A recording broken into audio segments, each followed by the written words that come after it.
Bien, dans cette nouvelle partie, on s'intéresse à la géométrie des molécules dans le cadre de la théorie VSEPR. Alors, comme il est indiqué ici, vous avez ici l'acronyme qui indique la signification du terme VSEPR, et si on traduit cette phrase, l'acronyme signifie que autour d'une entité centrale, d'un atome central, on va essayer d'espacer les électrons de telle façon à minimiser leur répulsion. Chacune des liaisons, chacun des doublés sont constitués d'électrons, de charges négatives, vont avoir tendance à se repousser, et l'idée, ça va essayer de les répartir dans le plan ou dans l'espace, de façon à les espacer le plus possible. Donc en général, on présente ceci comme cela, on appelle A l'atome central, on verra l'exemple dans un instant. P, donc XP va représenter les directions de liaison. P reprendra le nombre. Si vous avez AX2, c'est-à-dire que vous avez un atome central et vous avez deux directions de liaison qui partent de l'atome. Pour l'instant, je parle de direction de liaison et je ne différencie pas vraiment une liaison simple et une liaison double. Une liaison double comptera pour une direction dans l'espace de liaison, comme une liaison simple. Enfin, mais on verra ça plus tard, on rajoutera plus tard la possibilité pour l'atome central d'avoir des doublés non liants autour de lui. Mais ça sera dans une seconde étape. Intéressons-nous pour l'instant uniquement au cas d'un atome central et des liaisons qui partent de cet atome central. Le premier cas à considérer, c'est AX2. Donc si vous avez AX, forcément il n'y a que deux éléments, donc forcément c'est linéaire, ça fait un segment de droite, d'accord. Donc maintenant AX2, on sait que là c'est un peu moins trivial parce que vous n'êtes pas obligé d'avoir quelque chose sur une droite, vous pourriez avoir un angle entre les différents éléments. Alors considérons déjà CO2, donc nous avons ici donc l'élément central qui est C, et on voit que de C partent deux directions de liaison, donc 2 vient du fait que vous avez ici une direction et deux directions de liaison. Si je redessine à côté, donc j'ai le carbone, d'accord, et part de ce carbone, bien d'un côté une première double liaison et de l'autre côté une seconde double liaison. Donc je ne reviens pas sur la structure de Lewis, vous pouvez vous entraîner à vérifier qu'elle est cohérente. Et la question qui se pose, c'est comment positionner ces doublés de telle façon à minimiser la répulsion entre eux. Alors là c'est assez évident, d'accord, on va faire comme ça, on peut imaginer notre situation. Imaginons qu'on ait positionné les doublés comme cela, en mettant un angle inférieur à 180 degrés, on voit bien que dans ça c'est la première situation. Dans cette seconde situation, on voit bien que les doublés sont plus proches que dans la première situation, et lorsque vous avez deux directions comme ça, la façon optimale de les mettre le plus loin possible l'un de l'autre, c'est de les mettre à 180 degrés. Si vous dépassez ça, forcément, en quelque sorte, vous aurez un angle plus faible de l'autre côté. Voilà. Donc il est assez évident pour AX2 que la solution, c'est une solution où la molécule sera linéaire, parce que maintenant, si vous représentez les différentes entités, vous voyez que l'entité forme une ligne. C'est pas totalement trivial, quand vous avez trois points, donc qui seraient les deux oxygènes et le carbone, ne sont pas forcément alignés. Donc là, l'information vous dit que pour une molécule type AX2, vous avez une molécule qui est linéaire autour de l'atome central.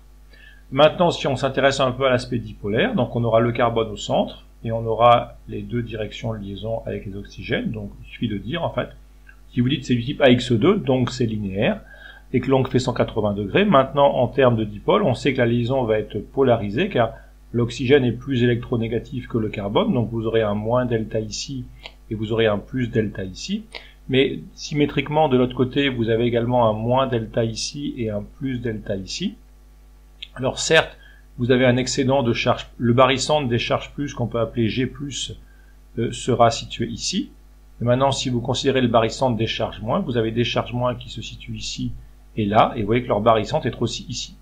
Donc on voit bien que par symétrie, en fait, on peut aussi faire ça un petit peu différemment. On peut en fait visualiser deux petits dipôles. Il y a un petit dipôle, un petit moment dipolaire ici, et un petit moment dipolaire ici.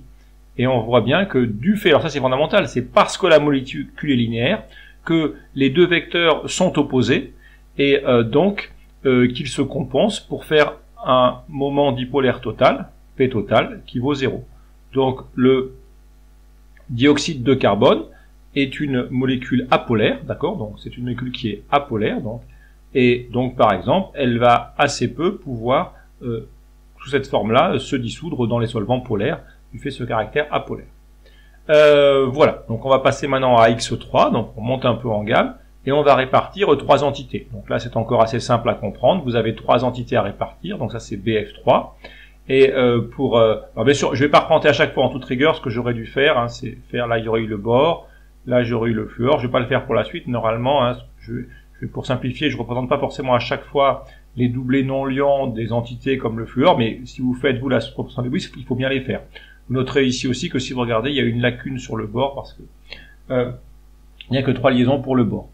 Ce qui fait qu'il serait relativement à la recherche d'électrons, donc cette structure-là mise dans l'eau réagirait très violemment avec les doublés non liants de l'oxygène de l'eau. Mais ce n'est pas exactement le sujet aujourd'hui.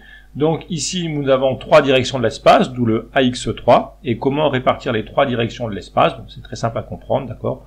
On comprend bien que on aura. Alors dire que ces plans, ce n'est pas intéressant. Dire que l'idée c'est que c'est pas simplement plan, l'idée qui est forte c'est de bien insister sur le fait que vous aurez forcément ici des angles 220 degrés, d'accord, c'est assez évident, d'accord, la façon de les répartir, vous voyez bien que si vous essayez autre chose, enfin on a une géométrie de triangle équilatéral, c'est assez évident, donc les 3 fluors seraient au sommet d'un triangle équilatéral. Voilà, j'insiste pas plus, je pense que c'est pas extrêmement compliqué. Maintenant, on arrive au méthane, donc le méthane c'est CH4. Et alors quand vous avez 4 éléments, on pourrait penser d'abord se dire, bien après avoir fait en ligne avec 180 degrés, d'accord, 360 divisé par 2, ici on a fait 360 divisé par 3, on pourrait se dire, eh bien pour le méthane, nous n'avons qu'à faire 360 divisé par 4 qui ferait 90 degrés.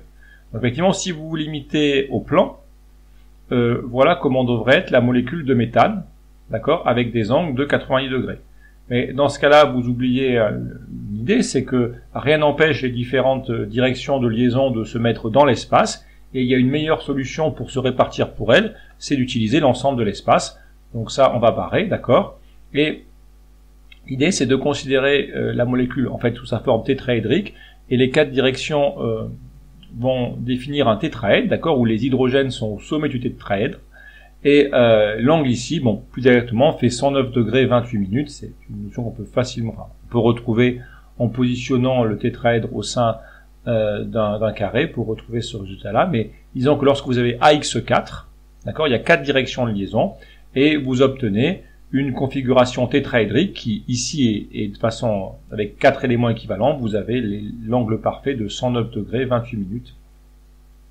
Voilà pour le résultat. Ensuite, si c'est AX5, eh bien, si vous avez AX5, vous avez 5 entités à positionner. Alors là, c'est un peu plus technique, mais l'idée, c'est en fait de positionner 3 entités dans le plan. Donc là, je vais faire en bleu les 3 entités qui sont dans le plan. Vous mettez 3 entités dans le plan, et bien évidemment, dans le plan, c'est ce qu'on appelle les liaisons équatoriales, d'accord? Elles ont forcément entre elles, ces 3 entités, des angles de 120 degrés, hein, ça rappelle un peu la structure précédente de AX3, et les 2 suivants, en fait, vous les positionnez comme ceci, d'accord, axial, c'est-à-dire allant vers le haut et allant vers le bas, et là vous avez du 90 degrés, d'accord. Donc en fait ici, hein, les différents éléments ne sont pas équivalents, d'accord, et je rajoute les doublés non liants, d'accord. Les différents éléments ne sont pas équivalents, vous avez 3 éléments dans le plan, qui forment des angles de 120 degrés et 2 éléments qui sont au-dessus et en dessous qui forment des angles de 80 degrés. Ça, c'est la meilleure répartition possible pour éloigner le plus possible autour du phosphore les doublés d'électrons. Alors, une remarque, on constate que ici, vous avez en fait plus d'espacement avec ici du 120 degrés, donc pour ces éléments-là. Donc éventuellement, s'il y a un élément à remplacer, si admettons que vous avez du PCl4 avec I, par exemple, une entité qui serait plus importante que Cl, vous aurez intérêt à mettre l'élément le plus gros ici, d'accord, parce qu'il y a 120 degrés qui serait supérieur à 90 degrés. Et donc après le nom de bipyramide trigonale, c'est en fait que eh bien en fait vous avez comme 2 pyramides renversées l'une sur l'autre. Vous avez une première pyramide qui est formée, donc vous avez une base en triangle, hein, formée par les 3 chlorures, et vous terminez le dernier chlorure au-dessus. Donc ça va vous créer une première pyramide, et vous avez la même pyramide en dessous avec l'autre chlore axial, ce qui vous fait une bipyramide trigonale, c'est-à-dire avec une base en triangle. Donc ça c'est le cas de AX5. Et en fait, pour le cas de AX6, vous répartissez les éléments, d'accord. Donc il y a 6 éléments à répartir et là on va trouver un octaèdre, d'accord. Donc en fait c'est comme si en fait le soufre était au centre d'un cube et que les éléments fluor ici se répartissaient au niveau des centres des faces, d'accord. C'est la même situation en fait que pour un site octaédrique dans un cubique face centrée.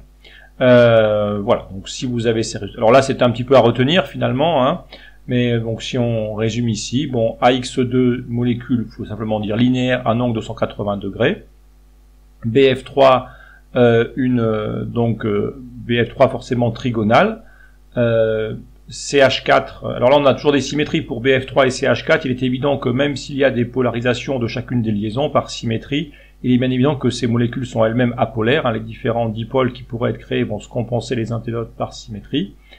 Ensuite AX5 et ensuite AX6. Bon, ça c'est un petit peu à retenir, il suffit simplement, d'une fois que vous avez votre structure de Lewis, et vous regardez le nombre de liaisons et vous concluez sur la réponse. Alors de façon un peu plus intéressante maintenant, on va s'intéresser au cas où vous avez à la fois des doublés, donc vous avez à la fois ici des liaisons, vous avez P direction de liaison, et vous avez des doublés non-lions. Alors, ce qu'il faut bien comprendre, c'est que pour faire ceci, on part en fait de la situation globale. Donc, en fait, AX2E1, il se déduit de AX3. Donc, vous partez de l'idée de AX3 et ensuite vous terminez.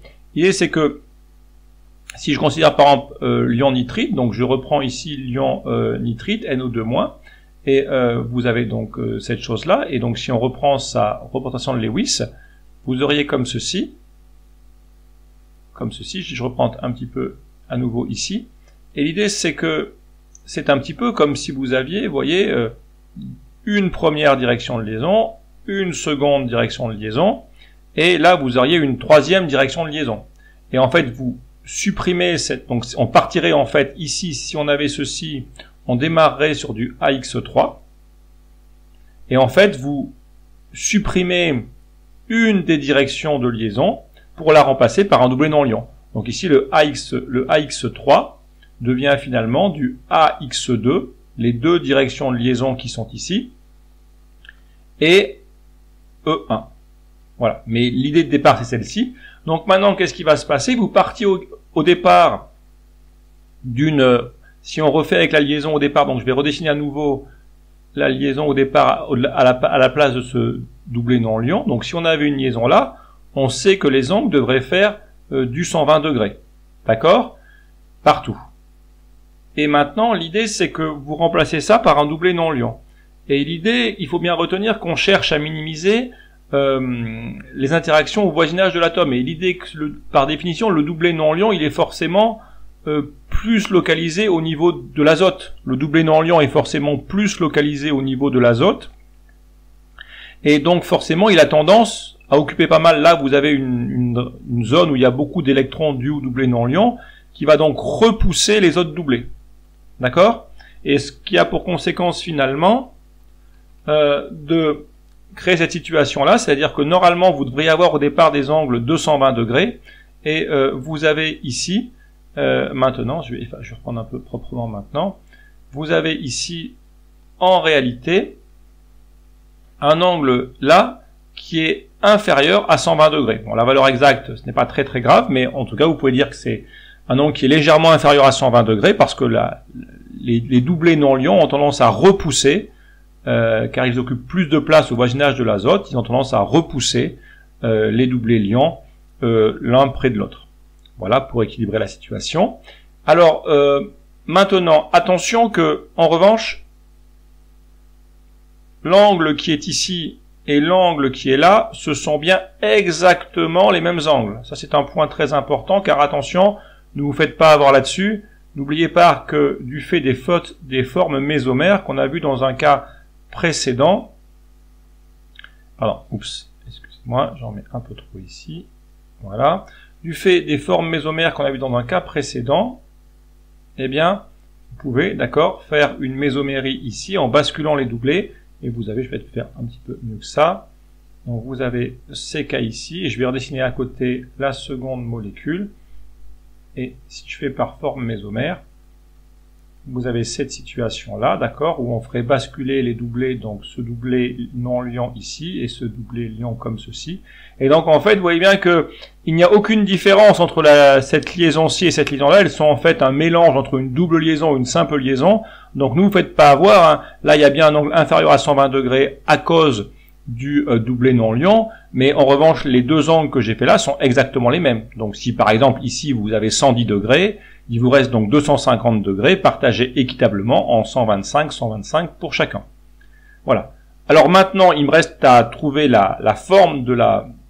Alors attention, maintenant il faut faire attention pour la forme de la molécule, parce que en fait, voilà, dans les cas précédents, mais là, il faut bien suivre les atomes. Et en fait, là, il n'y a pas d'atome. Ici, vous n'avez pas d'atome, d'accord? Donc, il n'y a pas à rester en géométrie trigonale. Cette chose-là n'existe pas. Donc, maintenant, vous suivez les atomes et vous voyez bien que les trois atomes présents, finalement, forment ceci et forment un coude, d'accord? En anglais, on dirait plutôt V-shape, enfin, une forme en V, d'accord? Mais en français, on dit plutôt une forme coudée, d'accord? Donc, vous avez une forme coudée, mais vous pourriez dire une forme en V, ça marcherait aussi, d'accord? Vous avez une sorte de coude qui s'opère, d'accord, pour la solution. Voilà. Et alors maintenant, en revanche, alors si maintenant on parle un petit peu d'aspect de moment dipolaire, alors là vous voyez bien que il y a bien une réserve de charge moins sur chacun des oxygènes. Donc vous allez avoir, si je redessine maintenant une sorte de molécule moyenne, vous voyez, j'aurai ceci. Je peux définir en quelque sorte en pointillé, d'accord, une sorte de, alors je vais faire ça un petit peu comme ça, mais en pointillé comme ceci pour présenter l'idée que en fait la dernière liaison est un petit peu délocalisée sur la structure, d'accord. Mais ce qui est sûr, c'est que vous avez une réserve de charge moins sur chacun des oxygènes. Donc maintenant le barycentre des charges moins, hein, si vous avez en gros une réserve de charge moins ici et une réserve de charge moins ici qu'on voit sur l'autre forme de la molécule. Donc forcément le barycentre des charges moins, vous avez une réserve de moins delta ici et une petite réserve de charge moins delta ici. Donc ici, vous avez G-, le barycentre des charges moins, enfin dans le centre du segment. Et par contre, bien sûr, le G+ sera là, parce que évidemment, si vous avez moins delta et moins delta, vous avez forcément plus de delta de ce côté. Et ici, vous aurez bien un moment dipolaire pour la molécule qui sera comme ceci. Donc l'ion nitrite est bien une molécule qui est polaire. Alors vous voyez vraiment la grosse différence, et c'est vraiment cette géométrie coudée qui impose, si on fait la comparaison avec le cas qu'on avait regardé au départ du dioxyde de carbone. Le dioxyde de carbone, nous avions bien deux petits moments dipolaires entre C et l'oxygène, mais simplement, vu que la molécule était linéaire, le barycentre des charges négatives G- se confondait avec le barycentre des charges positives, et donc le moment dipolaire global était nul. Alors qu'ici, vous voyez bien qu'on peut bien définir les deux petits moments. Je vais dessiner ici les deux petits moments. Il y aura un petit moment dipolaire ici, P1, et un petit moment dipolaire P2. Ils auront bien la même intensité, mais ils ne sont pas dans la même direction. Donc vous aurez bien un moment dipolaire résultant, P, qui est la somme de P1, P2. Alors, on va regarder un petit peu les angles, mais on peut facilement trouver P. Et en tout cas, il y a bien un P. Donc vous voyez l'importance d'avoir cette forme de géométrie pour vérifier le caractère dipolaire de cette molécule. Et d'ailleurs, lorsqu'on fait les structures de Lewis avec différentes options possibles, parfois, selon qu'on réalise que la molécule a ou non un mouvement dipolaire, si on hésite entre plusieurs structures de Lewis, eh bien, selon les caractéristiques, en particulier polaires de la molécule, ça peut nous donner une piste pour la bonne structure de Lewis.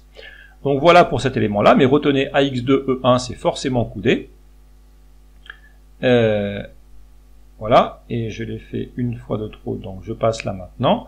Et j'en viens maintenant à l'eau. Donc pour la molécule d'eau, alors on partirait encore une fois, là vous avez AX2E2, donc en fait ça partirait de AX4, et vous passez de AX4 en AX2E2 en transformant deux doublés liants en doublés non liants. Donc vous voyez, quand on prend le cas de départ, c'est la molécule typique de méthane, d'accord, avec la liaison vers l'avant, la liaison vers l'arrière, et comme ceci, et partant de cette structure qui est ici, vous retirez deux liaisons pour les remplacer par des doublés non liants. Et ainsi, vous obtenez typiquement une molécule d'eau avec deux doublés non liants et deux liaisons. On voit à nouveau que dans ce cas-là, eh bien, si vous suivez maintenant le dispositif comme ça, vous avez à nouveau une géométrie coudée. D'accord, ça forme un coude, d'accord, la molécule. Et toujours la même idée, c'est que normalement, l'angle ici, avec les deux qui me restent, devrait être un angle de 109 degrés. Enfin, ici, c'est bien un angle de 109 degrés 28 minutes.